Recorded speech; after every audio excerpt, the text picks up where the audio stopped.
میں اس وقت اپنے پنجاب آیا ہوں، چکوال میں۔ علی صاحب، ہمارے ہاں ایک یہ روایتی مشہور ہے کہ یہاں پر جب بھی کسی مردے کا انتقال ہوتا ہے تو اس کے انتقال کے چند روز بعد تک رات کے وقت مغرب کے آس پاس اس پہ قبر پر آ کر اس کے قریب پہ آگ جلائی جاتی ہے، اور یہاں کے لوگوں کا نظریہ ہے کہ یہاں کچھ بلائیں آتی ہیں جو تازہ مردوں کی لاش نکال کے لے جاتی ہے۔ اللہ اللہ، یہ لوگوں کی طرح طرح کی بس من گھڑت باتیں ہوتی ہیں، اس طرح کچھ بھی نہیں ہے۔ ورنہ جو یہ دنیا بھر میں لوگ مرتے ہیں اور بلائیں نکال کے لے جاتی ہیں، تو ان کا کیا ہوگا؟ یہ جو کولڈ اسٹوریج میں جو لاشیں ہیں کئی دنوں کئی مہینوں تک پڑی رہتی ہیں، ان کو کیوں نہیں نکالتی یہ بلائیں؟ انہوں نے خالی ہمارا قبرستان ہی دیکھ لیا ہے، اور بند قبر میں منو مٹی تلے دبے ہوئے کو نکالیں گی، اور لاش جو باہر پڑی ہے اس کو نہیں اٹھاتی ہے۔ تو یہ مطلب عوام کی باتیں، ایسا کچھ بھی نہیں ہے۔ اور یہ قبرستان میں آگ جلانا یہ بری فعل ہے، اچھی چیز نہیں ہے۔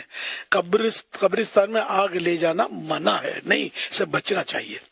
واللہ تعالی اعلم ورسولہ اعلم عز وجل وصلی اللہ تعالی علیہ وآلہ وسلم۔ یہاں تک کہ لوگ جو قبرستان میں اگربتی وہ جلاتے ہیں اپنے قبروں پہ موم بتیاں، شب برات میں یہ دیکھا ہے، مطلب یہ بھی منع ہے۔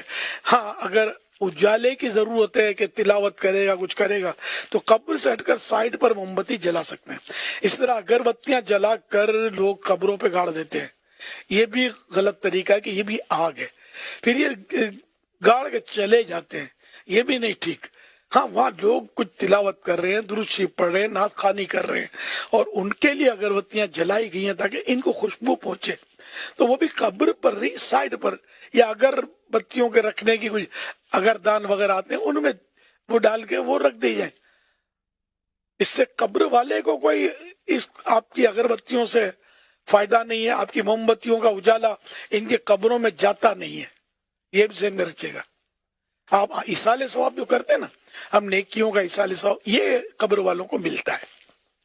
صلو علی الحبیب صلی اللہ علی محمد۔